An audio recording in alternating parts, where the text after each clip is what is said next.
Good morning, everyone. For those of you who have not attended one of my seminars before, I am Perpetua Pringle, Senior Associate Deputy Liaison to the Assistant Undersecretary for Muggle Familiarization, recipient of the Ministry's Bronze Certificate of Administrative Excellence, and runner-up in the 1997 Interdepartmental Filing Symposium. How fortunate for us. Thank you. This training is compulsory, recurring, and deeply necessary. Even the most esteemed among us occasionally need reminding that Muggles are delicate, easily startled creatures who must never, ever suspect our world exists. Today we'll be refreshing every witch and wizard in a position of authority on the absolute, non-negotiable importance of maintaining the Statute of Secrecy. Because one misplaced squeak, and suddenly we're all explaining floating cauldrons on the evening news. After that rather unfortunate unpleasantness, involving a certain rubber waterfowl and a very confused plumber in Essex, who is now, I'm told, happily convinced it was all a hallucination brought on by bad curry, our beloved Prime Minister has mandated this mandatory synergy session.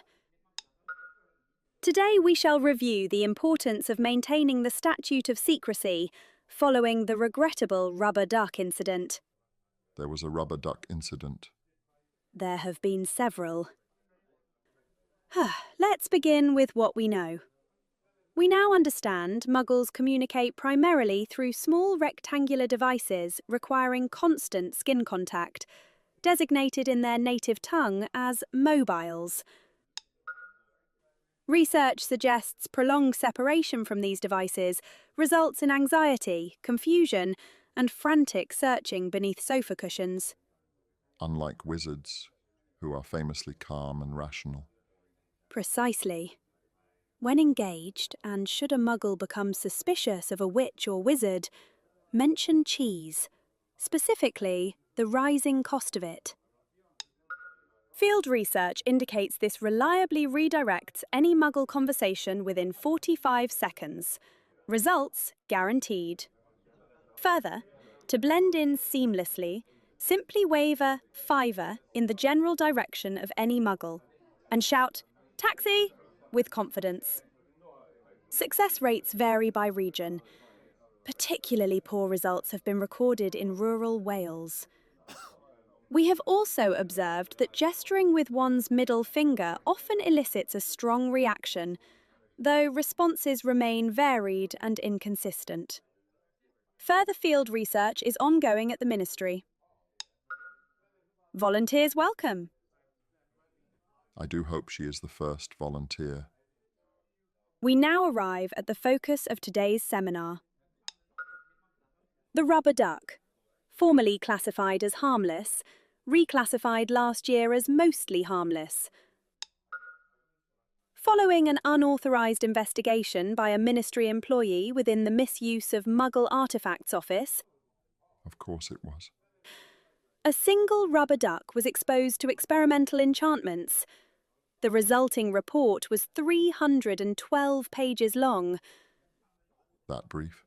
We are currently in the process of drafting our addendum. The final report is expected to be completed in 6 months, pending review of the interim findings and budgetary allotments. It begins with the sentence, "What exactly is the function of a rubber duck?" Researchers have determined that the object emits a high-pitched vocalization when compressed. Due to Ministry regulations, I must remind attendees that exposure to duck vocalizations should be limited to supervised environments. Some of you may find this disturbing.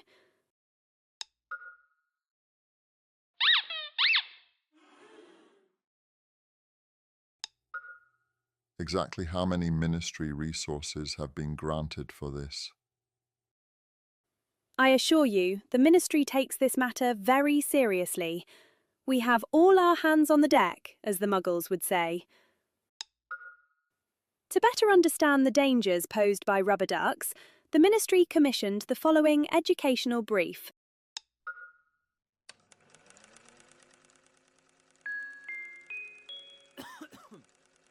Every year, thousands of witches and wizards encounter the rubber duck in its natural habitat. Most survive. With proper preparation, you can too. The rubber duck may be identified by its distinctive yellow coloration, vacant expression, and complete lack of apparent purpose. While generally solitary, ducks may occasionally gather in groups. This phenomenon is known as a sail. The rubber duck is most commonly found in Muggle bathing chambers. Researchers remain divided on whether the duck inhabits these chambers voluntarily. Contrary to popular belief, the rubber duck rarely attacks without warning. Remain alert for common warning signs. Due to the sensitive nature of the subject, photographic documentation was limited. This is the duck. This is also the duck. Just as truth will out, so will the duck.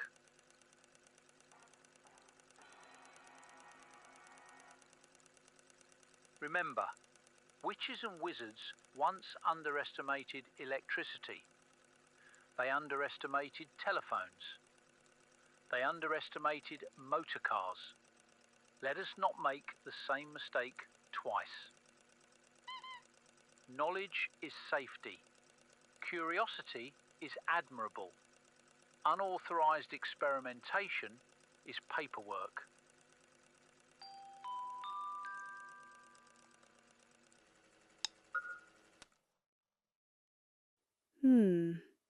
Powerful.